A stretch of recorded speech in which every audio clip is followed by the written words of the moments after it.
Welcome everyone to another awesome episode of the Average Ontario Anglers Fishing Podcast. This week we have a very interesting episode. It's all about giant fish that live in Ontario and other places too, but we're mostly going to focus on our last fishing trip, which was pretty awesome. Before we get into that though, we're going to start off this podcast with something that we do almost every week, and it is fantastic. It is the Interesting Fishing Fact, which is a segment every week, usually that we do, that Andrew or myself tell you something that you probably don't know about fishing. And if you do, pat yourself on the back. You're a smart cookie. But Andrew's going to tell us something that we don't know today. Take it away. It's getting late in the year, and I think that a lot of people, their minds are turning to, the Bible. Vlad Evanov's Freshwater Fisherman's Bible. This thing, I thought I was going all Lindler Brothers on you, eh? Oh, We've had some segments about this one before. We actually talked about muskie before, and Vlad Evanov's take on muskie fishing. And we were recently, around St. Clair area. In fact, we were in the St. Clair area, St. Clair Lake. And we were talking about what other fish are there, talking to some of the locals there. And the reason why, muskie fishing is world renowned for that lake. Walleye fishing is very good. The smallmouth fishing is really good in that lake. And the reason why is it has a lot to do with what they're eating. It's about the other fish in the lake that's helping those predatory species. At the end of the book, Vlad has this wonderful little segment where he has, everything separated by species of fish and whatnot. And then it goes into chapter 28, Other Fishes. I'd just like to add, how old is this book again? This book is from 64. 64. You remember that every single time. I know. It's crazy. So I like it because it's super old information, and some of it is just hilarious. Oh, yeah. There's even the wording of things back in, like, when this was written. I don't know why it just is funny now. First paragraph, again, really, Vlad is spitting some facts here. There are several other fishes which are taken on rod and reel in freshwater, as opposed to like the 12 other species he mentioned. They were not socially acceptable to catch back in 1964. Some are not too numerous or have too limited a range to become popular. Others are not available to any number of anglers, and still others do not bite too readily or are difficult to catch, because everyone knows the rest of them are very easy to catch. Still others may require special knowledge or techniques and methods not known to most anglers. Do you agree with that, Jesse? Well, I don't know what species you're talking about, so... The one it definitely applies to. One of them I will say is sturgeon. That's okay. Definitely, all those things apply to that one. Fair. But he goes into a couple of them. Now, I find it interesting that pretty much all of these are found in Lake St. Clair and are of vital importance to the ecosystem there. So the first one he talks about is whitefish. There are multiple species of whitefish in North America. Now, that's something I did not know. I thought it was just whitefish as one species. One of the largest, most numerous of them is the lake whitefish, which is the one that we most commonly think of, fishing in Lake Simcoe or fishing, St. Clair. Another version of whitefish is the cisco or lake herring, very closely related to the whitefish. And another one is the mountain whitefish, also called the Rocky Mountain whitefish. Now St. Clair has lots of like cisco and like lake herring and stuff like that. And these are soft-finned fish, very fatty meat. And that's a good reason why the ecosystem there works so well. But did you know you could actually target them as like game fish? Vlad starts talking, for deep fishing, the spinning rod and bait casting rod can be used. For shallow water and surface fishing, the fly rod is good. I've never heard of anyone going for whitefish with a fly rod, like dry flies.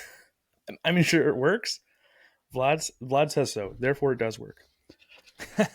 My favorite line on this, though, is the lighter limber rods are best because whitefish don't run too big and have tender mouths. Sounds like I don't know why that sentence. What a description. A tender mouth. Talking about oftentimes they can chum the area in advance, and you can catch them up to 100 feet deep or more. Now, he does mention that you can kind of cast them during a limited time frame. It says here, Bait fishing, so whenever using live bait, is done near the bottom in the spring, summer, fall, and winter. For lake whitefishing, this goes. So limited time frame of the entire year. Don't miss it. It goes by quick. But he says that they put up a surprising fight, somewhat like a trout. Again, he reinstates that they must be handled carefully at the end of the line because they have a tender mouth and a hook pulls out easily. He talks about the sturgeon. Now, the thing about this book, first of all, there's a big picture of a guy just spearing a sturgeon on the ice. I'm like, yes, that's not allowed anymore. Talks about how there's the white sturgeon is the largest sturgeon in North American waters. He states that it's not often caught by anglers on rod and reel. Whereas, again, that's a sign of the times because nowadays that's the absolute only way you can catch them, I believe. There might be a couple areas where spearing's still allowed, but for the most part, that has been banned due to the fact that there's not many left. He talks about, even the size of them are huge, but what would you recommend using for bait? Like, when you think of sturgeon fishing, Jesse, what do you think of as bait? And again, this is because certain things are illegal these days, but I guess like using some kind of fish on a hook, like a piece of dead bait, I guess. Like, I don't know, like they're bottom feeders, right? So I don't know. I've never fished for them I'm myself. always used to, like seeing them fish these big dead baits in the bottom and just wait for these, sturgeon to come up and eat it. Yeah. He's talking about using heavy lines from 50 to 80 pounds with saltwater reels, using live bait such as sardines, smelt, and lamprey eels. Yes, I love using lamprey eels as bait. Just kidding. Average Ontario anglers do not advocate the use of lamprey eels as live bait. Actually, speaking of that, we saw one, but we'll get into that. We saw one last weekend. I hear guys just use like a whole bunch of worms on a hook, like dew worms. I've heard that too. Yeah. Lad says a hooked sturgeon is not a spectacular fighter, but is powerful and has plenty of endurance, and the fight may last an hour or two. Does that not mean it's a spectacular fighter? Like, to some extent? I know most of the fish I catch are in the boat or in my hands, usually within 30 seconds of hooking them, or a minute. Salmon, I think, can sometimes take the longest, but even then, 5 minutes usually is tops. Yeah. But but they're not good fighters. Keep that in mind. That fight may only last you an hour or two.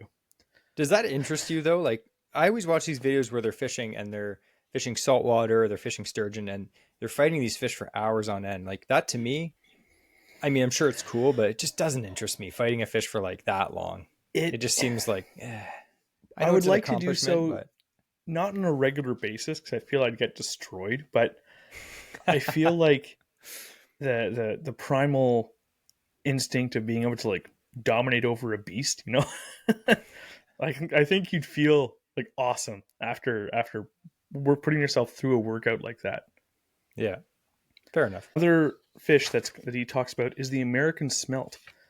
Again, these were found very readily across all of the Great Lakes. And again, this is from 1964. He says, during the spawn, during March, April, or May, millions of smelt are caught with dip nets or scoop nets at night. You need hip boots or waders, a flashlight or headlight, and a long-handled dip net. Then you wade in the shallow water, draw the wide-mouthed net to scoop up the silvery fish. And that's just how they caught smelt. By the tons, by the way. They used to ship these out and sell them and serve them in restaurants. Tons taught commercially, like every single year. And now, guess what? We can't do that anymore. I wonder why. Unfortunately. Another cool one is the fall fish. Have you ever caught a fall fish, Jesse? I don't think so. They kind of look like chub, right? They are chub, which is interesting. So fall fish is a term for like a large chub. Most of the time, again, some of these sizes, we talked about this actually on the weekend, is you look at something that says, oh, they grow from this size to this size, but records have been found at this size. It's like, okay, isn't that the maximum size then if it's larger? So talking about fall fish or chubs run from 6 to 10 inches, with a few reaching 18 to 20. It's like, okay, well, then they can go 18 to 20. I always find that reasoning or thought process interesting when listing lengths or sizes like that. But I have actually caught a couple up at the cottage. I used to target chub when I was learning how to fly fish because I figured I'd just practice on a chub creek and at least catch some chub instead of nothing in a field. They're willing participants for sure. He even says that they're very good to eat, and in fact, like in Europe, it's a delicacy. They are delicious. I've had them. They are delicious, but he does recommend clean them as soon as possible and keep them on ice, or else they'll turn soft and unfit for the table. So the reason I want to talk about baits like this or fish like this is, yes, we can have fun targeting them and catching a fall fish, even going for smelt. I've had them before. Those smelt are delicious. Catching lake herring, they can be fun. It's something that I often target, but like whitefish, a lot of guys fish whitefish these days. But one of the biggest importance that they have on a lake like St. Clair or in the Great Lakes in general, any lake they're found on, is the fact that they are giving excellent food to predatory species. Yeah. And the biggest thing with those is a lot of them, like the whitefish, like the chub, like the ciscos, they're soft finned. So when a predatory fish comes along and sees something like that, they're actually more interested in eating one of those than something like a walleye or a perch, if they have the option between the two, because it's just less risk of them becoming injured trying to swallow something if it has soft fins instead of prickled spines coming out of its body. I know I prefer to eat prickly pear cactus fruit, not the outside skin. That's basically the same thing. But yeah, Vlad there. Not too exciting with anything, but it's unfortunately we can't fish the same way that Vlad is telling us to in this book anymore. But yeah, that's the last chapter of the book of Other Fishes with Vlad Evanoff. So we've had a lot of people ask us to bring back the Vlad Evanoff interesting fishing facts, and now we've gone through the whole book. So sorry, guys, that's it. You're going to have to go back and listen to the other podcast that feature Vlad. Remember, Vlad's a legend just because the way that he did it in the olden days. Make sure that you don't think that you can do that because it's not like that anymore. Vlad is beyond a boomer. He's way older than that. See, there's some things, yes, we can't do some of the things he did. Some things I wouldn't want to. Look, I'm using that pistol grip, like 5-foot bait casting rod with that maybe has half a bearing in it. Like, yeah, I don't want to cast that. Thank you very much. I'll take the modern equipment. Yes, modern equipment is so much nicer. So anyway, I thought we could just get into our main topic. So I thought this episode we could kind of just do like a big story time. Everyone loves story time, so we thought we'd tell you about our fishing adventure. And then maybe as we're talking about it, this is something that maybe you've done before, hopefully. Or maybe it's something that you've wanted to do before, or maybe it's something that you never thought of before, but in all those three scenarios, you probably will want to do this eventually. So maybe you can start planning for this year if there's still time left, or you can plan for next year. So long story short, me and Andrew have been trying to get into musky fishing more the last few years. And, we've been accumulating, baits and rods and reels and tackle boxes and stuff, and mostly fishing around our house. Like not outside in the streets, but like the lakes around our house, generally within an hour. Storm runoffs, things like that. Ponds, the aquarium at the Ripley's, believe it or not. Yeah. So we've been trying to fish, but again, we work full time. We have other stuff to do on the weekends. So our time is very limited. So when we do get a day off to go musky fishing, usually it's somewhere, I'd say fairly close, usually within 2 hours of our house. That's pretty far. Usually it's like an hour and a half usually. There's lots of fishing opportunities for muskie within an hour and a half to 2 hours of Toronto, but a lot of them are very pressured. Not that you can't catch good fish on them. You absolutely can, but it's different on the location that we went on this past weekend. So it's been in the works for a long time. We had a bunch of people who were like, yeah, come out to Lake St. Clair. We'll get you on some giant muskie. And every time it just never happened, never worked out. So we were talking to our buddy Jonah, who is a beast of fishing. Like you look through his Instagram account, I'll link everything down in the show notes. Definitely check out his Instagram account because it's literally, you're just scrolling and it's like giant muskie, giant muskie, giant muskie, giant muskie. It's like, what the heck? This guy's literally like a muskie guru. Humble as ever though. He's great. But anyway, he invited us out and he's like, yeah, I'll take you guys out. We'll catch you guys your PBs. And I was like, awesome, let's do it. So we actually planned it out. We booked an Airbnb. We drove all the way to St. Clair, and it happened to be the Taylor Swift concert that weekend. So we hit some traffic. It took us 5 hours to get there. So it wasn't close. It was pretty far. We finally got there late at night, and he messaged us. He's like, all right, I'll meet you there at sunup. It was like 7:15, 7:30 in the morning. And I think the first thing we'll kind of talk about is kind of, we had never fished this area. I've heard a lot of talk about it. I've seen a lot of pictures. I watched a lot of videos, but we didn't know what to expect. So the first thing we did is we went to a tackle shop that opened right at 8 in the morning. So I said to Andrew, like right beside our Airbnb, like 3 minutes down the road, there's a tackle shop, Lake St. Clair Pro Tackle. And we had to meet Jonah at the boat launch at 7:30. And we were like waiting at 7 o'clock for the guy to open. We went in there just to grab a bunch of baits. So I think we got in at like 6:58. Yeah, guys, like, the guy opened the door, like knocking on the door. Can we come in now? Yeah. Again, that shop there, pretty cool. Again, we're very fortunate to live in the GTA. Generally, you wouldn't hear people say that. You're not very fortunate to live in the GTA generally, but we're fortunate to have a lot of tackle shops. Like there's big ones, there's Bass Pro shops, there's Cabela's, there's Sail, all like in that area. There's, Gagnon's, there's all these fishing stores. But out there, not so much. But some of the new shops that are coming up there, they do have a lot of stuff. And a lot of the stuff that we were seeing in these shops, it's stuff that you can't legit buy out where we go to the tackle shop. So a lot of stuff me and Andrew are like, oh, wow, they have this. Or, oh, I've never seen those in person.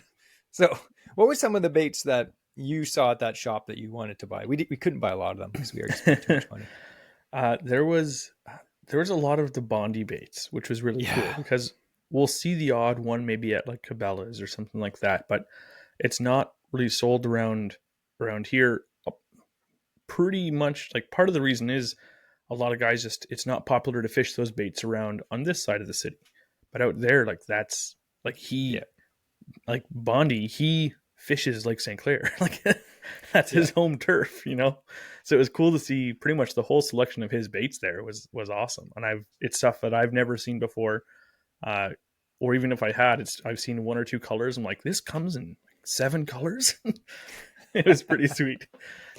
Yeah. No, I hadn't seen those in a while. Like, I know there's some shops carry them, but again, it's a jigging bait, the Bondi original jigging bait. Mm-hmm. And out where we fish in the Kawarthas, I know some guys fish them in the Kawarthas, but it's not a popular bait because jigging for muskie in the Kawarthas is not a popular thing to do. I'm not saying it doesn't work, but it's not a popular thing. Out on St. Clair, everyone has Bondis in their box. Everyone, not just one. They have multiple, tons of them, because it's a staple, because jigging for muskie out there is the thing.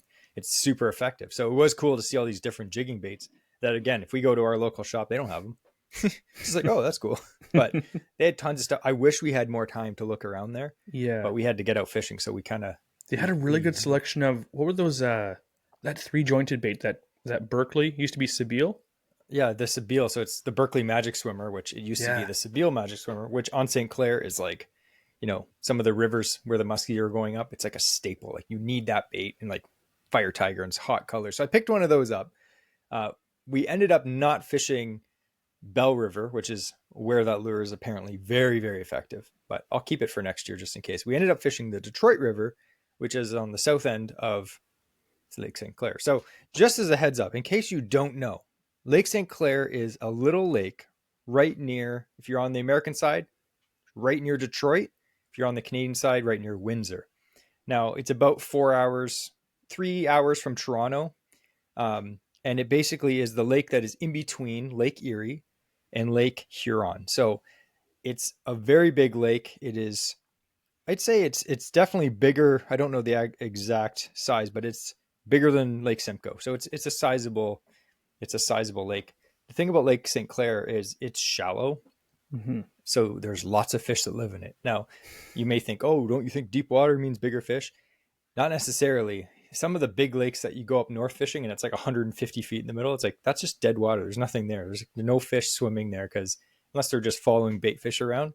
If you have a lake like Lake Erie or Lake St. Clair that's generally on the shallower side, there's so much more life because it can go throughout the whole lake. There's no like dead zones that's too deep to support anything. So it's one of those lakes. It's just like a special lake, very special. And even we ended being shallower, you can have some areas that, like, the temperature change in that lake is different than deep water lakes. It'll cool down a bit quicker, but it also warms up a lot quicker in the spring. So even that side, you can have the growing season for some of these fish be a little bit longer. so they're feeding a bit better too. And like Andrew mentioned in the interesting fishing fact, it is just a massive bowl. Lake St. Clair is a massive bowl, and it's full of bait fish. It's full of things for muskie to eat. So like again, we fish the Kawarthas a lot. There aren't big schools of big bait fish in the Kawarthas. The Kawarthas, you'll have like, little schools of perch going around or crappies, little like, pinhead sized minnows. But on St. Clair, there's giant schools of shad. And shad are just big, silver, fatty, soft fin fish. And muskie gorge themselves on them. That's why Lake St. Clair is world renowned as one of the best muskie fishing locations in the world. It's got some of the biggest muskie in it. Again, there's other lakes that don't have big schools of shad that you can catch big muskie. You can catch big muskie in the Kawarthas, but these muskie, they're completely different. It caught us off guard how fat and big these things were. It was insane. And it's because there's literally hundreds and hundreds of thousands, millions of these big shad just schooling around, and the muskie just gorge on them. There's also all kinds of other fish for them to eat. There's walleye, there's perch, there's smallmouth bass, there's suckers, there's herring everything in there. It's literally just like this massive bowl full of food. And these muskies, they're like pack hunting. They're just going around following the bait. Boom, boom, boom. So the cool thing is we were fishing the Detroit River. Other people were fishing the Bell River. And what happens is this time of year, it's cold. All those shad go up these rivers to spawn. And what happens? Muskie follow them because they're trying to fatten up for the winter. Like we always say, they know winter's coming. They're trying to fatten up. They're also like pelagic fish anyway. Like they're freely roaming. They're not just sitting in one spot, like under a log or something. They're following food. That's literally their life, is just follow food, eat food. There's reproduce. very little structure in the lake. Like we're talking to some of the guys there, like I said, it is a giant bowl.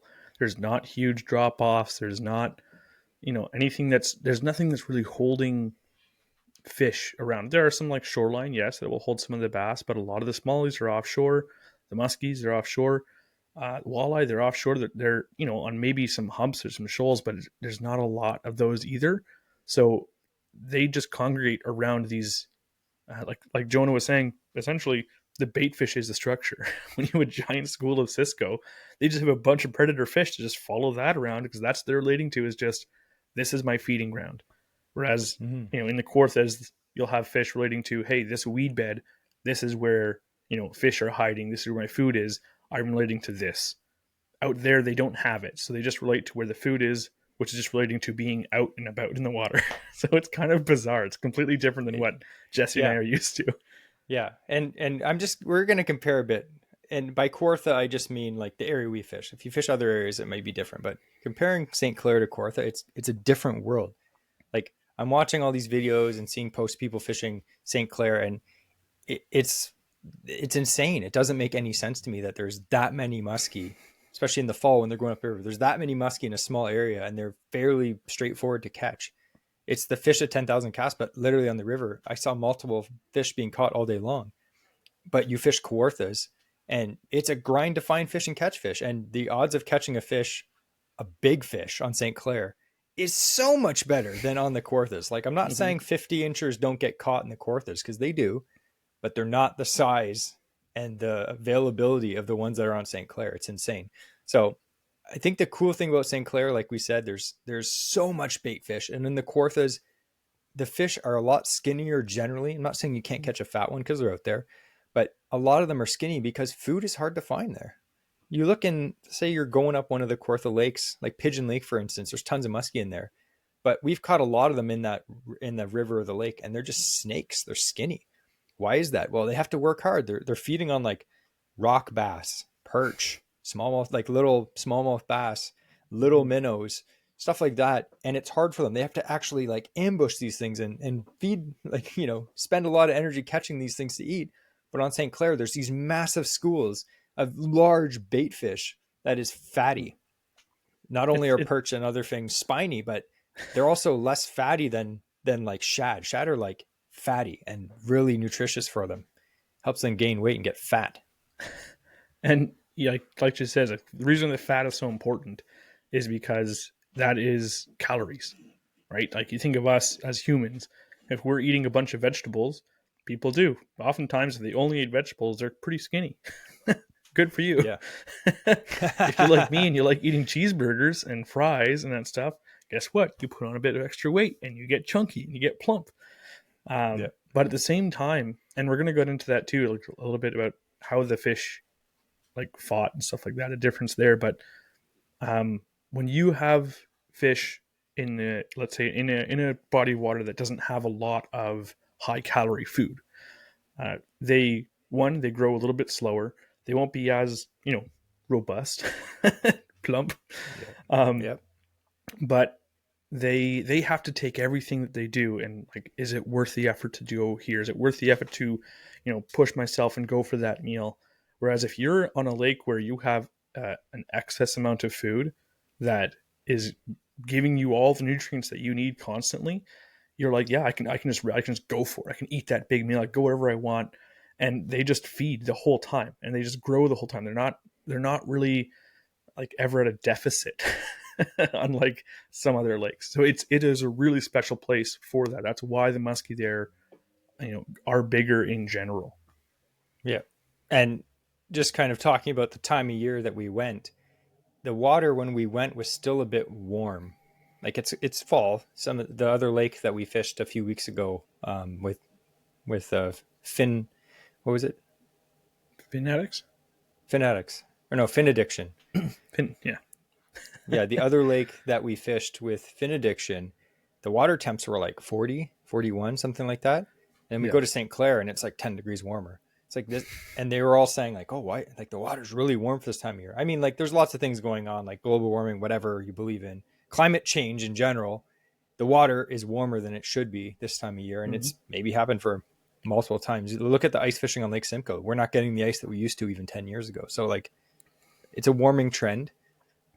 So it was a bit warmer, and a lot of the guys were saying it hadn't really picked up. The bite wasn't super hot yet. Guys were catching fish left, right, and center, but it wasn't like those days when the fish are just zoned in, feeding up for the winter, just going nuts, where you'd catch like 9 or 10 a day. Some guys say that a boat would go out, hit a good like window of opportunity where the fish were just feeding, maybe like on a major, and they'll catch like 10 of them in like half an hour. It wasn't like that. We did end up catching 4 fish, which we're going to get into in 2 days, which sounds amazing. If you're fishing Kawarthas and you say you caught 4 fish in 2 days, you'd be like, that's great. Great job. Mm-hmm. On St. Clair, they're like, sorry, it's so slow. So that was another thing we kind of were getting our head wrapped around, was just the attitude of the musky anglers. It's not cocky. It's just what they're used to, right? It's different. And for instance, like one of the things is like we caught a 40-inch fish and no one bats an eye there about a 40-inch. Like 40 inches is a beautiful size muskie. Thick 40. You pick it up and they're just like, I found down there, like if you're talking, if it's not 45 or above, people are like, I'd say even 47, 48, people are like, okay, nice. But a 40-inch is like, oh, you caught a little one, eh? It's like, yeah, I guess so. With all the other giants swimming around. Yeah. So anyway, yeah, it was cool. So we went, it was nice weather. First day was nice and calm. And Mm-hmm. the second day was a little more windy in the middle of the day, but we were wearing our ice fishing snow pants and then just like a jacket. So we were actually comfortable. It wasn't cold. I think it was like 9-10 degrees. It was nice out. We weren't wearing toques or mitts or anything like that. So, I mean, I was enjoying it. Me and Andrew were just like, this is great. We usually get bad weather when we go fishing, but it was nice. I didn't even have my jacket on most of the time. Like I just had a hoodie. Like it was beautiful. Yeah. So the technique, and again, this is completely different. I love learning. So does Andrew. We love learning new things. Again, we're average anglers. Some people are like, oh man, you guys catch good fish. You're above average. But the thing is, we have above average passion for fishing, but we're average anglers. We're just like you guys, right?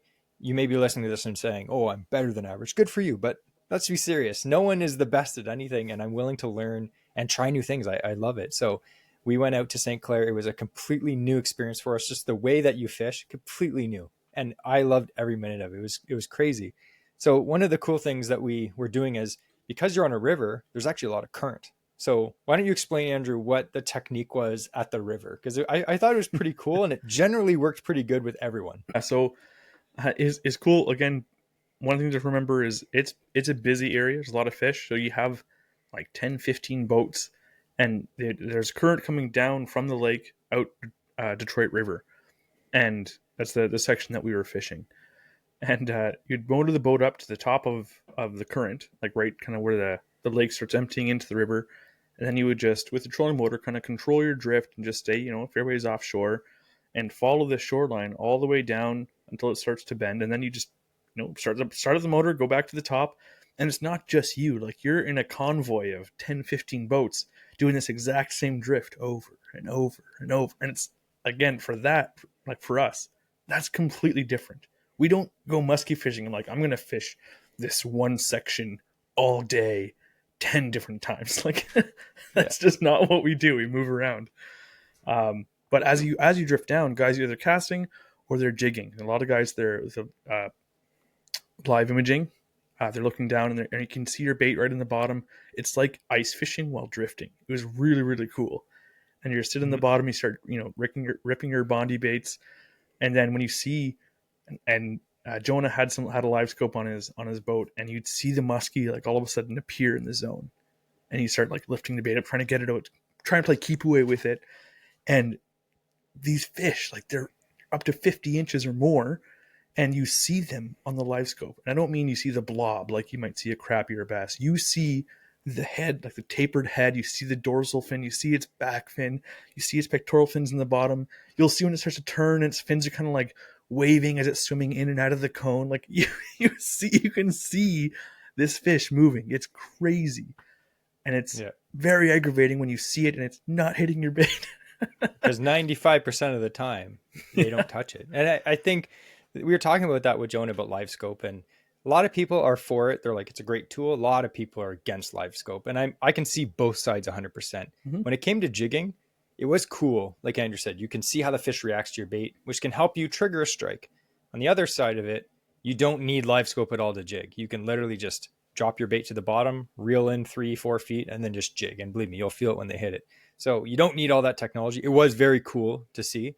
And the cool thing is, you may be listening to this if you live down there and you're like, oh, you guys are spot burning a spot.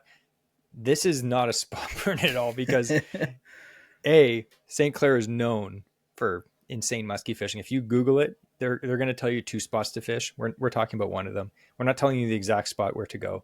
And the second thing is, when we got to the launch, from the road, you can see where everyone's fishing. Because Andrew said, they're all fishing the same spot. You could go there, and we're going to go into this a bit.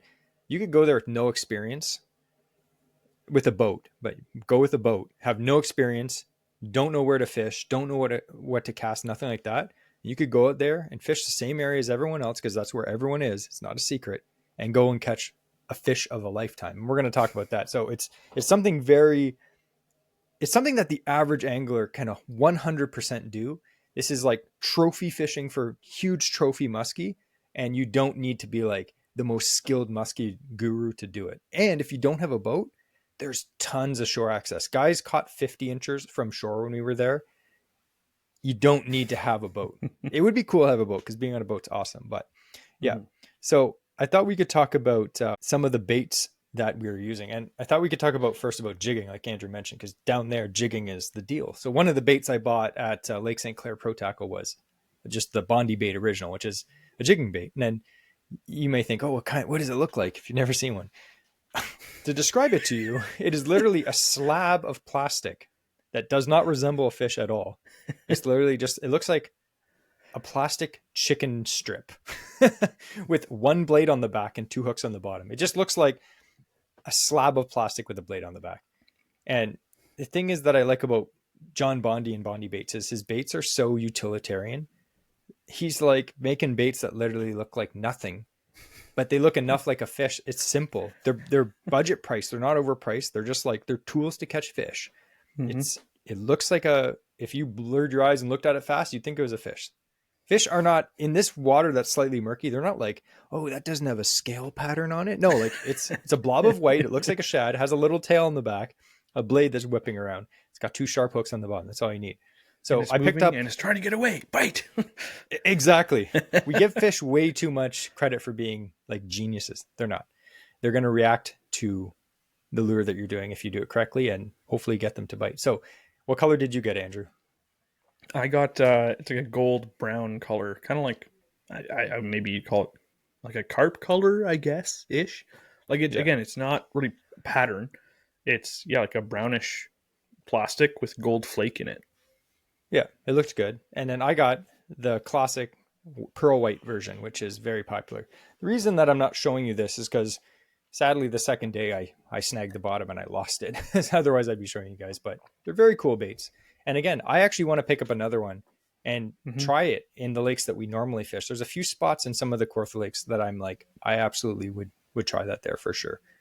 But jigging, it was super cool. So Jonah, the first day, right in the morning, we were going through, he had live scope going just to show us. He's like, watch this. And he wanted to see how many fish were coming up to look at our baits, because there's so many muskie in that stretch of river. It's mind blowing. It's mind blowing. Like in Mm-hmm. one drift in the morning, we saw 8 muskie come up and look at his bait. That's just the muskie that came underneath the boat to look at his bait. 8 muskie. And some of them were very sizable. So he was showing us how to do it. And again, we've been fishing a long time. Like we don't need any explanation of like, how to jig. He showed us the basic technique. We started jigging. It's simple, right? So Andrew was up there jigging and I was chucking swim baits in the back because I hate jigging. But anyway, I'll tell you a bit about my jigging experience, which actually happened the second day. We were drifting down, like Andrew said, down the river, and everyone was in line, maybe 100 feet apart. And then this bozo drives his boat right in between us, within, I'd say, 20 feet away from us, and I literally was just going to say pulled in 15 front of feet. us. Yeah. Mm-hmm. And we were all like, what the heck are these guys doing? Like, this is so rude. Everyone's in line. It's like being in line at a grocery store and someone just walks in front of you and stops. It's like, do you see the line? Anyway, They looked at us. They don't wave. They don't nod. They just like made eye contact, moved in front of us, and yeah. just stopped. We're like, what? Yeah. And they stopped and like spot lock. So we actually had to like drift around them, like start up the motor, the trolling motor, and get around them. Anyway, I was jigging a Bondi bait. I wasn't using live scope because I was just saying to Andrew earlier, like, I get that it's a cool tool, but when I'm relaxing and I'm doing something simple like jigging, I wasn't even looking at the screen. I was just jigging, kind of looking around. And as soon as we passed those guys and started jigging again, Jonah was telling us how to feel the bite. Because what happens is, in my guess of what happens is, a muskie rushes up to it and grabs it. So as you jig up, when the bait's falling down, that's when they're going to grab it. And when they grab it, your line just kind of goes slightly slack. And you just feel like a tick. Like you'd think that when a muskie smacks a jigging bait, it just like all of a sudden it's like boom. It's not like that at all. It's super weird. So as the bait's falling down, it probably drops like 2 or 3 feet depending on how much you're jigging. This muskie just comes up and eats it. And then when you lift your rod to jig the next stroke, like you don't know a muskie ate it. You just feel like a little like weird sensation. The muskie's on. So it's pretty cool. It's kind of like ripping hair for walleye in the spring when you chuck out a hair jig and just rip it through the weeds, and muskie do grab those too, but the walleye grabs it. And all of a sudden when you jerk your rod, the fish is on. It was like that. And what happened with me is, again, this is my first jigging fish. I'm jigging and all of a sudden my line goes weird. And then I pull up and I felt like I snagged a rock or the bottom. And I was just like, oh, and I didn't really like set the hook into it. I just felt like I was snagged. I was like, oh, like just lost a $30 lure. And all of a sudden it's like head shake, head shake, head shake. And I just pull up and set the hook into the fish, got the fish in, and it was right in front of those bozos that pulled in front of us. So we were kind of like, idiots. Nah, we got the fish. So I was pretty happy about that. And it was a 40.5-inch Mm-hmm. and gorgeous. Like St. Clair muskie, they're like silver with spots on them. They're a beautiful, beautiful shade. Very cool fish. Got that fish in, had the Bondi bait, just choked. It was absolutely awesome. Jonah got it out, took a picture, threw it back. But that was my first jigging fish. Andrew didn't catch a jigging fish. I came We're going to really get into close. how he caught his. Yeah. Yeah. But So it's definitely a cool technique. I want to do it again. yeah, I actually had one again with the live scope. I was able to see as soon as, again, I don't have live scope, so when I'm on a boat that has it, I'm like, ooh, I get to play with live scope. So I was up there for most of the day on the first day, standing in the bow, just like my head looking down the live scope, what everyone complains about seeing, people do. But hey, it's new, it's fun for me. So I'm up there and I can see. I was using the burbot tube as well from Savage Gear.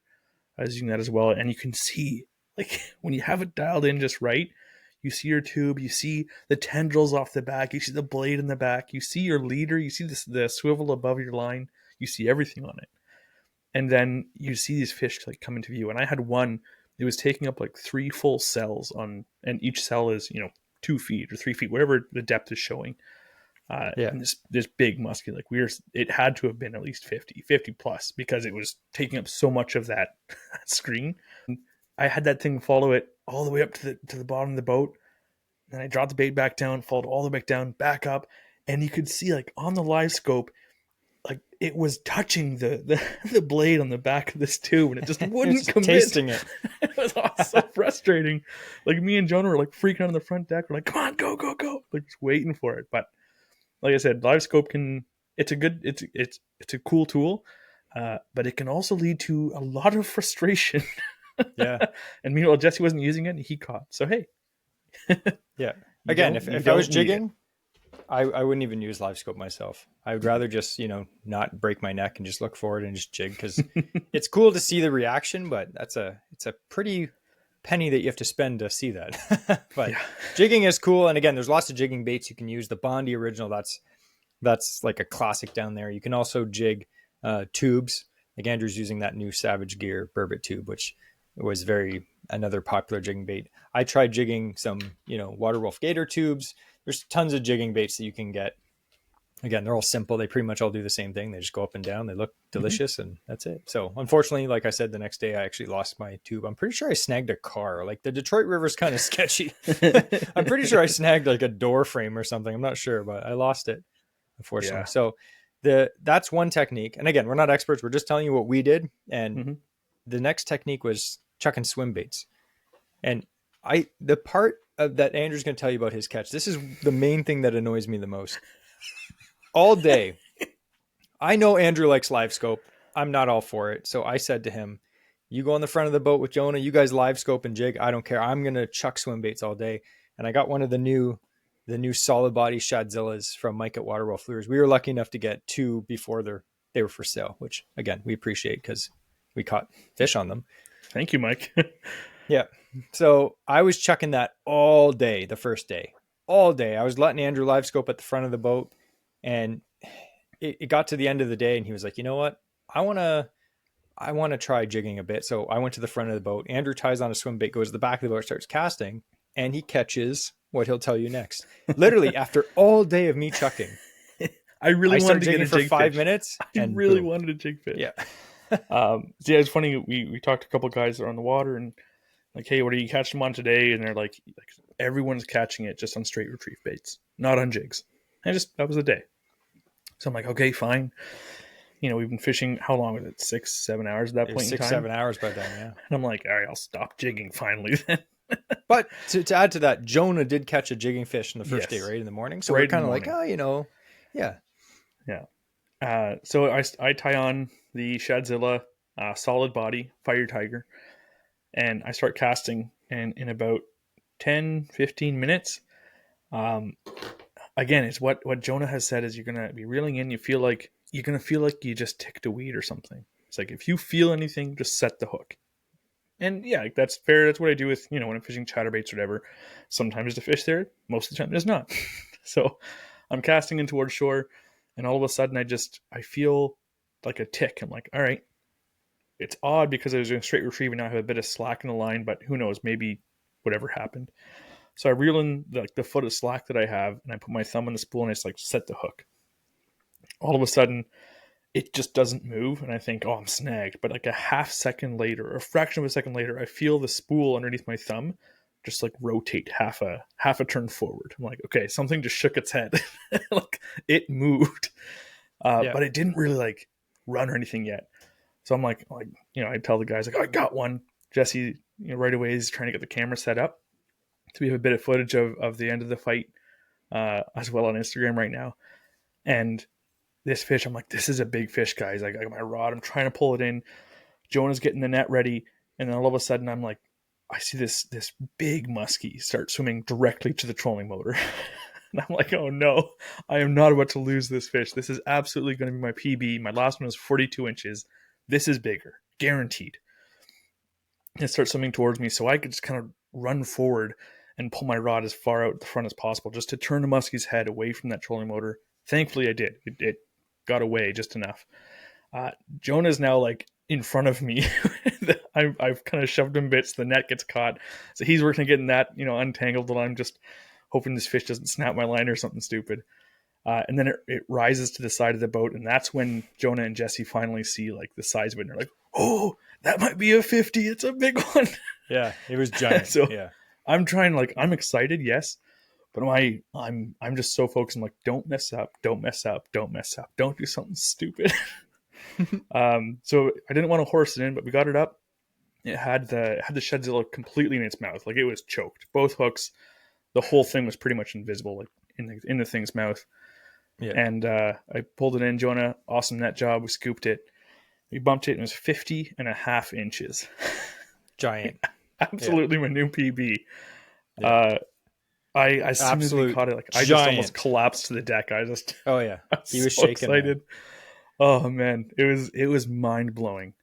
And this bait, I don't know, like if you're watching it or anything like that, but it is absolutely chewed up. Jesse has some footage and stuff of that thing just being destroyed. Oh, yeah. It was pristine. This fish had teeth like over an inch long in its mouth. Like there's sections where it's cut right down to the wire harness. Like it's it's toasted. Yeah. So yeah, so we bumped that. That was an awesome fish. Beautiful release. Super healthy, thick. That thing weighed over 30 pounds. We didn't have a scale or anything to weigh it, but absolutely there's no way it was any less than 30 pounds. I'd say it's closer to 40. I looked up like the average weight for a fish that size. We didn't get a girth measurement, but it was probably pushing 40 pounds. Yeah. Absolutely. It was giant of a fish. There's things you catch a muskie that's like 40, 45 inches even.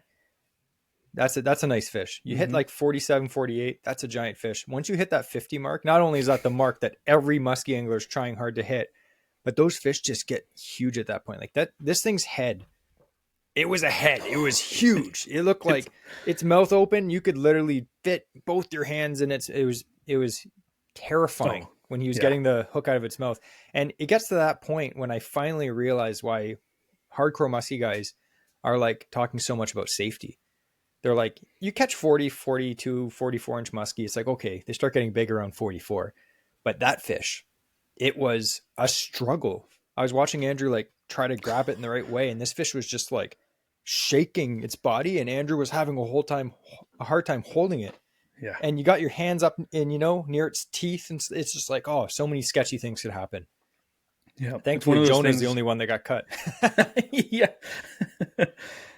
Is even trying to get it from the net, like on the edge of the boat up into my arms. Like I was almost falling in because every time I'm trying to lift it, I'd start tipping forward.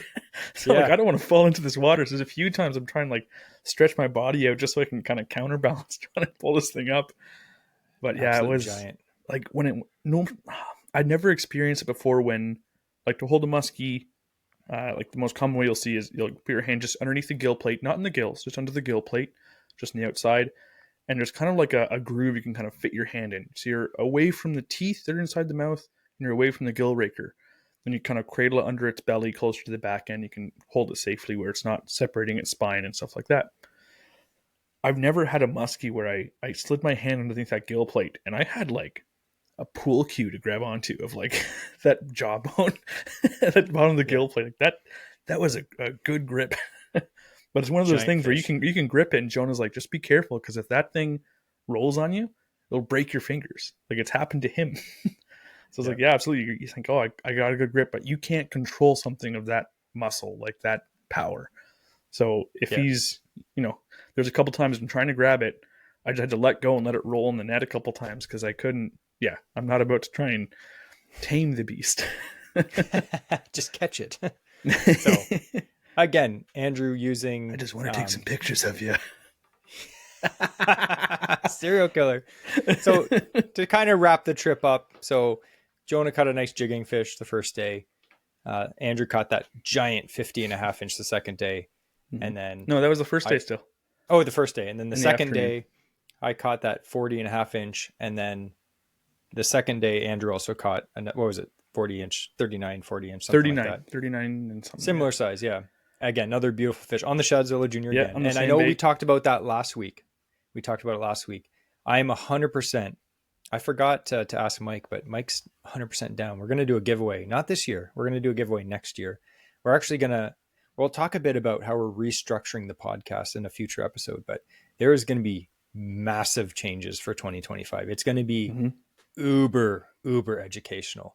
Still going to be funny and cool, but the podcast for 2025, we are going to have every single month awesome expert guests. Some guests are great and they're funny. 2025, all expert guests. And during our Musky episode, I'm going to see if I can get Mike to give away a few of those solid body Shadzillas. Right now, he sent me pictures. We were sending him pictures because not many people have them right now. And again, who the heck are we to get them? I mean, we have an Instagram account. That's about it. We're not avid musky anglers. A bunch of guys that are pros or like, very experienced and know Mike. They have a few to test out. But we were lucky enough to get them. And I'm glad we did because Andrew caught 2 fish and one was a giant. Actually, I'd say right now, that fish that Andrew caught at the moment of this recording, it's probably one of the largest fish so far caught on that bait. I'm not saying it's the biggest because some guys do have them. They're using them, but they're fish catching machines. They're going to be available soon. Not yet. Mike was sending me pictures of like his workshop and he was making like hundreds and hundreds of them because they're such an amazing bait. They have such an awesome wobble, such good head rock back and forth, the tail's kicking. You can reel them in fast. Again, we are fishing cold water, so we are fishing them nice and slow, but very versatile bait. I'm going to buy at least 2 more. Oh, absolutely. 100%. Absolutely. Yeah. Especially now, Andrew, he's going to have to. It's a confidence bait for me now. Yeah. I need to, this one's getting retired. Again, it got me two nice muskie, one amazing, like legendary. And I just want to say, like when we were out there, a couple of the things about the river, that same day when I caught my 50.5, the boat behind us caught a 53. Like, another guy that day over at Bell caught a 50 something from shore. Like, the amount, like that just is the difference. Yes, you can get on other lakes, you can pull out 50s and you'll see 1 or 2 a year come out. Here you're having multiple a day. Like it's nothing and no one bats an eye. That's normal. Yeah. But it's not lost on me. That being said as well, it is not lost on me how grateful I am to have caught like a 50. Like I'm not a hardcore musky guy where that's like all I do. No, I like fishing for all kinds of stuff, but I fish enough where, and I fish musky enough where it's like, I'm not saying I'm deserving of a 50. I don't think I am, but, and Jesse will be the first to tell you I'm not. Maybe a 49, not a 50. But, talking to guys out there, they're like, you got to fit like on your first trip to St. Clair. Like, that's insane. I've been fishing it for 18 years. I'm still looking for that 50. And it's one of those things where it's just chance. I happened to cast in the right spot when a 50 was there. Yeah. It's awesome. I was doing the same thing everyone else in that river was doing that day. Finally, I stopped jigging and started casting. But it's not lost to me how like I'm still buzzing from it. Like it is. Yeah. It's not like I've heard stories of guys like, oh, their first trip out, they caught a 52 and they're like, is this good? Like, it's like I know it's amazing. It's So I just want to say that. Yeah. I'm glad Andrew got it. It was watching the experience from my perspective. It was insane I've never seen Andrew so happy. Even on his wedding day. Just kidding. Don't tell my wife. Yeah, she's not listening to this. It's okay. Anyway, I thought it was cool. And like Andrew mentioned, like if you don't have a boat, you have a chance at catching a 50 from shore. Apparently, some 12-year-old kid caught a 50 from shore at the other locations they Clair. So I'm not saying that 12-year-olds can't be good at fishing, but you don't have to be insane and have all this fancy gear. Most of the people we saw, they had budget gear. They're from shore. They had a bucket with a bunch of lures in it. And I just thought, go ahead. I was going to say, that being said, it's not like fancy gear, but they were equipped for muskie. I just want to point that out. Yes. They were rods that could handle the size of a muskie. Lures or muskie lures. They had landing nets to land muskie. There are a few that weren't, but I mean, oftentimes like there's guys there that like they have there's most of the guys in shore, they're rigged up for muskie. So and they have, if you are going to go there, be prepared. Like you have the chance to tangle with a 50, which means be prepared to tangle with a 50. Like and you got to be prepared for that. Believe me. Yeah. If you catch a lot of 30 to 40 inch muskie, that's nothing. That's nothing. So I thought we could just talk about bait. So Andrew caught the fish on the Shadzilla, which if you're listening to this, we talk about Shadzillas all the time. They're great. They're made in Ontario. Solid body. It's a 9.5 inch swim bait. It's a boot tail swim bait. It's 9.5 inches long. They weigh roughly 6 ounces. So it's not, that may sound big if you're a bass angler, but for muskie guys, that's, I'd say like a small, medium sized lure. It's not big. And it's easy to cast. You could use, some guys use the 12 inch Shadzilla, which is bigger, obviously.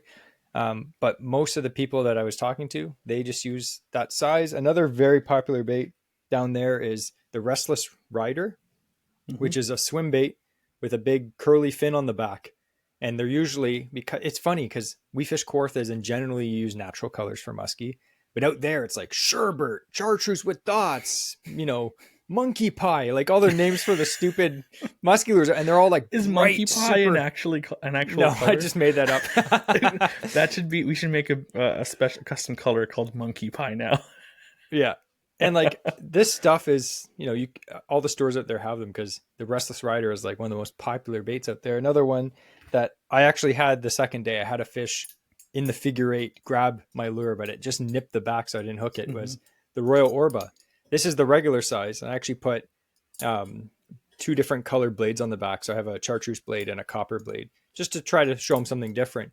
But it's another Bondi bait, and it's basically just, we call it the floppy fin hot dog lure. It's literally just a cylinder of plastic with 2 hooks on it, and then a floppy, bulldog tail on the back. So as you reel it in, the blades on the back spin, and the floppy part on the top, like the mohawk, just flutters back and forth. It looks like nothing, but at the same time, it looks so natural in the water. And I had a muskie just come out from under the boat, follow it, and just nip at the tail. Almost bit my tail off. Didn't get the hooks, unfortunately.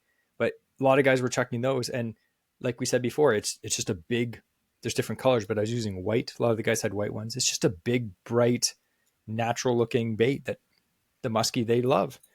Another bait that we saw a lot of guys throw is pounders, which we always hear about pounders, which is the Musky Innovation, bulldog, but the pounder size, it weighs like 16 ounces almost. And we saw multiple guys throwing those. In fact, the one guy that we saw throwing them, he caught the 53 incher. Yeah. So you chuck big baits, you're going to attract the attention of some big fish. Not that you can't catch small fish on those big baits, because apparently you can. But I was actually chucking this one. I was surprised it didn't get bit. But it's the Musky Innovations Double Dog, the Magnum Double Dog. And this custom, it's called albino perch. It was like a show color 2 years ago. But just big white baits because it imitates the shad.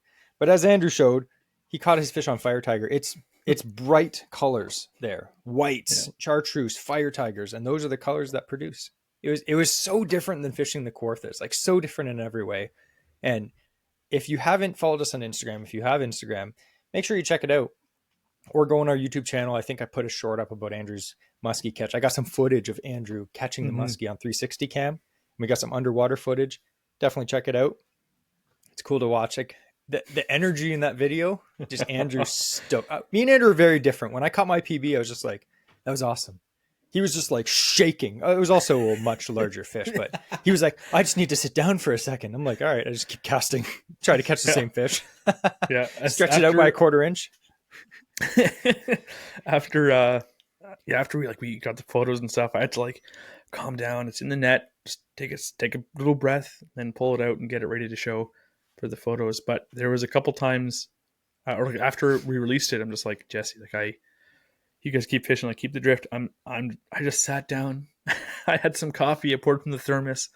I ate some, pepperoni sticks. I'm just like, my day is done. I'm happy. I'll mess around with whatever now, but I'm done. Yeah. I think we've all been on that trip when you catch, your PB or a giant fish and you're like, I could go home right now, but it was good. It was definitely an awesome experience. We'd like to thank Jonah again. I'm going to put he has a YouTube channel. He also makes custom baits that are coming out next year, which we're watching him fish them. They're insane. So keep your eye out for that, but check out his Instagram too. So I thought we would just add in one essential thing when it comes to muskie fishing, especially if you're fishing with other people, which if you're fishing for a giant muskie, doing it solo is probably not the best idea. I'm not saying you can't do it, but I would not want to do that personally because I saw how much effort it took for 2 people to get it done, as I just stood behind holding a camera. But teamwork is very vitally important job, Jesse. Thank you. Yeah. I captured Andrew's moment. It's like the moment when people are like, oh, you want to see my wife give birth to my kid? You're like, no, I absolutely not. I don't want to see that, but I do want to see Andrew catch a 50-inch muskie. So I gave birth to a legend. Is so important. Hey, it wasn't a 55-inch. Let's not get too cocky. That'll be next year. But one thing that I thought was important. And we kind of learned our lesson because the first fish that Jonah caught the first day, the net wasn't ready to go. The handle was, down through the mesh. He hooked that fish and he's like, fish, fish, fish. So I went and I grabbed the net, but the net handle was like jammed into the mesh and you couldn't actually open the net. Mm-hmm. So what I did is I handed it to Andrew. I'm like, here, you take this. I don't want the blame. So what did you do? So I'm looking at this thing and it was so tight. Like, I guess it's not just his fault, but like the handle was jammed back. And so it was like super tight in the netting, both the front and the back side. I'm like, I can't get this out. And the fish was, how big was this fish? 40, 43 or something like that? 42, 43, something like that. It was just a good fish, but of course, but like it wasn't huge. It wasn't 15 and a half, if you know what I'm saying. But I'm like, the fight was like pretty much done, and I'm like, I can't get this net untangled in this amount of time. So I kind of just used it as like a skim net. The handle was like halfway through like the opening, like the hoop, and I just kind of like grabbed both sides and kind of like panning for gold, just kind of scooped this thing on the side of the boat. The basket couldn't like hang down a bunch, but we got the fish in, we got the hooks out, we were able to get the fish out of the net. So it worked out well. Had it been a bigger fish, we probably would have lost it. First of all, I wouldn't have tried netting it. But I'm like, Jonah, like, what do you want me to do? Should I just net it? He's like, yeah. So I just kind of like scooped what I could. It worked. Yeah. But then, first thing we did is, okay, we'll get this net prepped for the next fish we catch, which ended up being the 50 and a half. Yeah, it was hours later, but if you don't think of it, if you don't, have it prepped, ready to go, accessible, not jammed shut, it could be an absolute disaster. And, we'd be sitting here telling a very different story of how frustrating Lake St. Clair is, where I just get so close to 50 inches and never catch one, Yeah. And I think too, because that was a jigging fish. His first one. So you hook that fish literally 7 or 8 feet below the boat. That's it. So when you hook that fish, I saw it come up on the live scope, actually. He wasn't paying attention to it, but I was, and it just like rocketed from the bottom and just smoked his bait. Yeah. But I mean, like, you hook the thing right under the boat. Like Andrew's 50 and a half. He hooked that like 100 feet from the boat. So like there was time to, like, if you had to, there was a little bit of time to get the net out. But with that first fish, it was like, boom, ready to get in the net within 5-10 seconds. And the net wasn't ready. So the thing is, with teamwork, it's good to have guys that are ready to go. They kind of know what they're doing, scoop the fish in the net, but you also have to be prepared. So being prepared as well. We always talk about this, but it includes having all the proper tools: hook cutters, jaw spreaders, pliers, multiple pliers. You never know when one will fall and you'll lose it, and then you're doomed. Like I said, that fish Andrew had, it had teeth that were over an inch long in its mouth. So you do not want to forget your pliers and have to stick your hand in that thing's mouth. It is not going to be a good story. Yeah. Not at all. Not even for a second. If you think, oh, I'll just kind of reach in, that's when that thing's going to shake its head and literally slice your hand, shred it to bits, because they don't just have 1 or 2 teeth. There's hundreds of teeth in that thing's mouth, like hundreds of them. And they all point inwards. So like a rubber bait like this, it like rubber, you don't see the cracks until you start pulling it apart and stuff. But this thing, I've nicknamed this bait now mincemeat, because that's what it resembles. Yeah. It's chewed. And again, you can glue those together. Don't think that if you catch a muskie, it's chotched. Your baits are going to be chotched instantly. You can catch a few fish on a bait, and then you can glue it together. Like Jonah was showing us some of his baits that he's caught over 25 fish on, and he just keeps gluing them together, using Mendit, gluing them up. So again, the teeth are there. I mean, to us, we don't muskie fish enough for it to be a problem. But some of these guys that fish all the time, they're gluing their baits together. They're gluing them together because they don't want to buy new baits, because to them, a bait is a tool. To us, we don't catch enough muskie to ever burn through baits.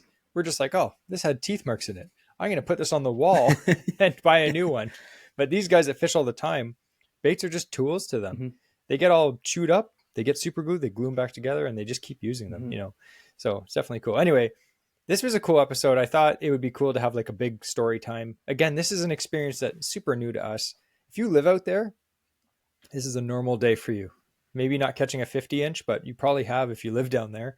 But it was a fantastic experience. We're really looking forward to going back next year.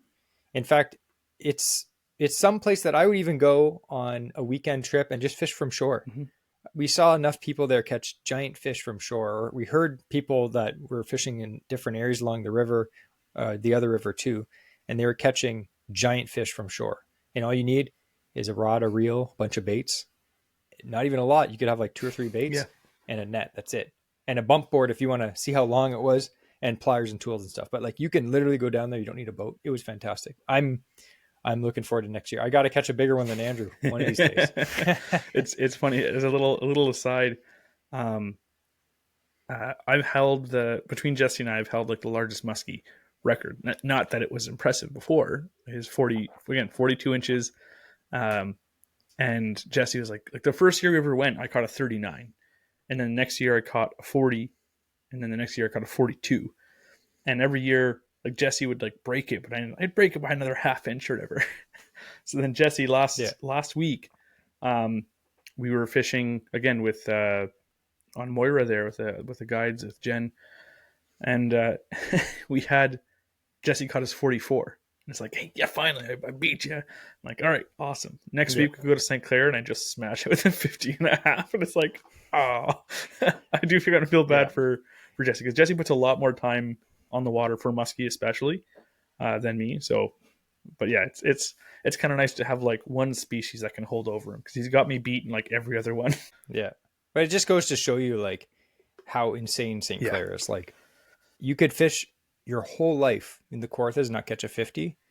You can go to legit St. Clair and catch one from shore in one day. So we're not saying like a 50-inch guarantee, but it is. I think the point we're trying to say is it's just an insane fishery. Yeah.